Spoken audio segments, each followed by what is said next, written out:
Hare Krishna, Namaste, Chapter 7, entitled as Jnana Vijnana Yoga, Sloka 15.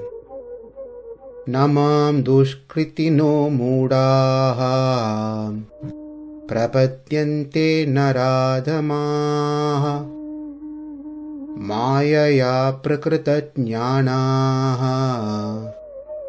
āsuraṁ bhāvam āśritāḥ. In the previous session, we learned that there are 4 categories of people who do not surrender unto Krishna. Why did we get into this discussion? Because previous to that sloka, after Krishna explained about his greatness and the way to get rid of the Maya is to surrender to Krishna, Arjuna had a question in his mind. If that is the process, seemed to be simple and easy, then why people do not take it? Not many people seem to be taking that program of surrendering unto you so they can cross over the Maya. That's the reason why Krishna said in this sloka, there are 4 classes of people who do not surrender unto me. Who are they? mūḍhāḥ, narādhamāḥ, māyayāpahṛta-jñānā, āsuraṁ bhāvam āśritāḥ. That is, number 1, the ignorant, sinful people. Number 2, the lowly among men who despite their knowledge do not seek refuge unto me. Number 3, person who have deprived of their wisdom through some influences, external influences. That's number 3. Number 4, those who know me but still hate me always, all the time.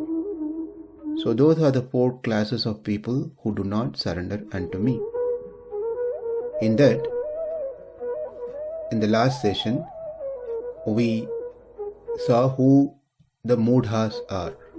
That is, one who does not have any proper understanding of God. They see the truth to be something else, seeing something to be different from what it is, and considering the characteristic of something to be something else. In simple terms, considering the body to be all in all, they don't see the difference between body and atma. That's called viparita-jñāna. And anyata-jñāna, meaning thinking themselves to be separate from God. They don't even have an understanding of God. So separate God meaning they think they are independent. He does not know there is someone superior, supreme to him and everything in the creation. This person thinks every vastu means objects, is for his own enjoyment. It doesn't know that he himself belongs to Krishna, and all these objects that he possesses, or he sees, or he enjoys, everything belongs to Krishna. He doesn't know that Krishna has given everything to him. Nothing belongs to him. This is because of ahankara and mamakara. Therefore, he will not come to Krishna. And what to speak about taking shelter unto Krishna. So this is the first class of person who do not surrender to Krishna, and they are called the ignorant fools, mūḍhāḥ. Now let's move on to the next category, narādhamāḥ. Adama, lowest, narādhamāḥ, lowest among mankind. As we saw, as we move on to the next category, the next category to the previous one is much more serious or severe. So narādhamāḥ, this is another class of duṣkṛtino, miscreant. Here, in his purport, Srila Prabhupada very nicely bring this out. He says that out of 8,400,000 different species of living beings, there are 400,000 human species. Out of these, there are numerous lower forms of human life that are mostly uncivilized. The civilized human beings are those who have regulated and have regulative principles of social, political, and religious life. All these three things. They have proper life regulated in these three aspects, and they are civilized human beings. Those who are very much into social and political development, but who have no religious principles. They may be very good in society, politically, but no religious practices, principles, etc. And those are the ones who are considered to be narādhamāḥs. In other words, these people are without authentic knowledge of God or the scriptures, because God cannot be understood by not having scriptures. So if someone has to know God, they can only know God through scriptures, Vedas. They don't have any understanding of Vedas, nature of God, but they know little bit through some stories they might have read or heard that comes from Puranas and Itihasas, or by watching some TV series. They have some understanding, but this person does not understand the details of God.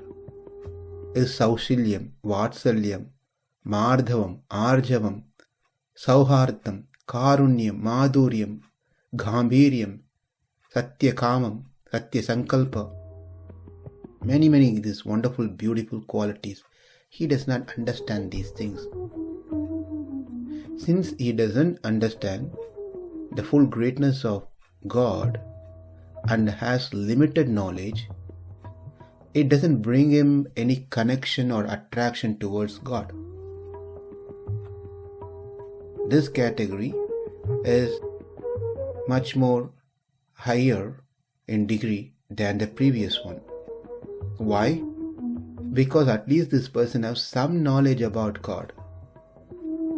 He doesn't have the detail, but he has some knowledge about God, whereas the previous person, mūḍhāḥ, doesn't even have any knowledge.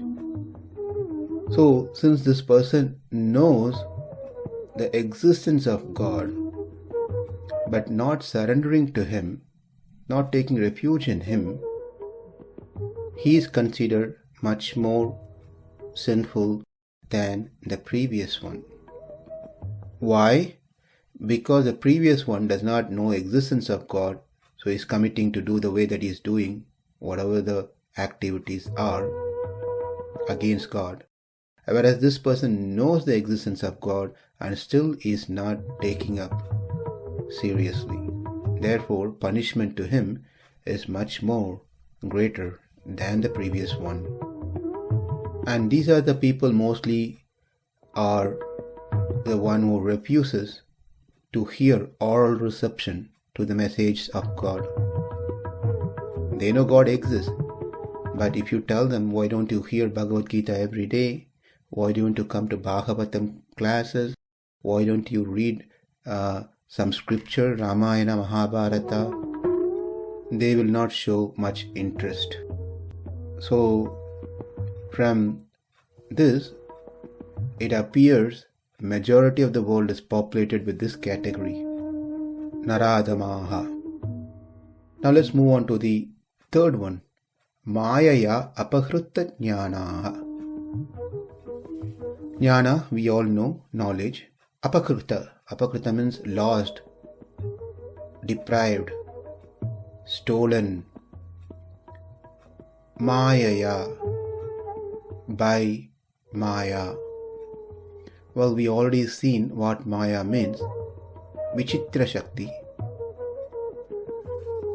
Here, Maya means, say we have some good understanding, good knowledge. But when that knowledge is lost, fades away by something else, and that something else over here which fades away, that good knowledge is Maya. Namam duṣkṛtino mūḍhāḥ prapadyante narādhamāḥ māyayāpahṛta-jñānā āsuraṁ bhāvam āśritāḥ. Namaste. Hare Krishna.